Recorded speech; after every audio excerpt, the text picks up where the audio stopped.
கோயம்புத்தூரை சுற்றியுள்ள பகுதிகளில் இந்திய சுதந்திரத்துக்காகவும் தமிழ்நாட்டிற்காகவும் போராடிய எத்தனையோ மகத்தான தலைவர்கள்லாம் இருக்காங்க. நீங்கள் அவங்க பேர்லாம் விட்டுட்டு நான் இவர் பேரை வைப்பேன் அப்படின்னா யாரோ ஒரு நபர் வந்து போஸ்டர் ஓட்டுனுறாரு, ஜிடி நாயுடு பேர் வச்சு முதலமைச்சருக்கு நன்றின்னு சொல்லிட்டு. அப்போ எந்த லட்சணத்தில் திராவிட மாடல் இருக்குன்னு சொல்லிட்டு நம்ம பார்க்க வேண்டியது இருக்குது.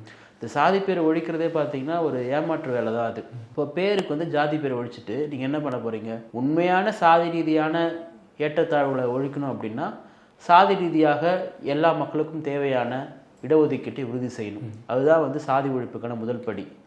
இவங்க பெரியாரே பிறக்காத கர்நாடகாவில் சாதி ரீதியான கணக்கெடுப்பை வந்து சாதிவாரி கணக்கெடுப்பு எடுத்து தொடங்கிட்டாங்க. பெரியார் இங்கே பிறந்துட்டாரு, திராவிட மாடலு, அப்புறம் 5ஆம் பெரியார் நம்ம ஆட்சி செய்து கொண்டிருக்கிறாரு, 4ஆம் அண்ணா நம்ம கூட இருக்கிறாரு.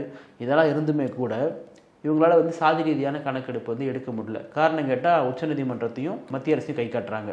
நம்ம என்ன சொல்ல விரும்புகிறோம்னா, நீங்கள் அதை எடுப்பதற்கான எல்லா உரிமையும் உங்கள்கிட்ட இருக்குது, ஆனால் நீங்கள் எடுக்க மாட்டீங்க. எடுத்தால் தமிழ்நாட்டில் தமிழர் யார் தமிழர் அல்லாதர் யார் சொல்லிட்டு தெரிய வந்துடும்.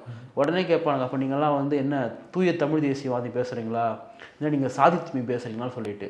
சாதி ஒழிப்புக்காக முதலில் களத்தில் இறங்குவது தான் தமிழ் தேசியம். சாதி ஒழிப்பு தான் தமிழ் தேசியம். அதே சில பேருக்கு புரிய மாட்டுது. குறைந்த விலை நிறைந்த தரம், தங்கள் தேவைகள் அனைத்தும் ஒரே இடத்தில். ஜெயச்சந்திரன்.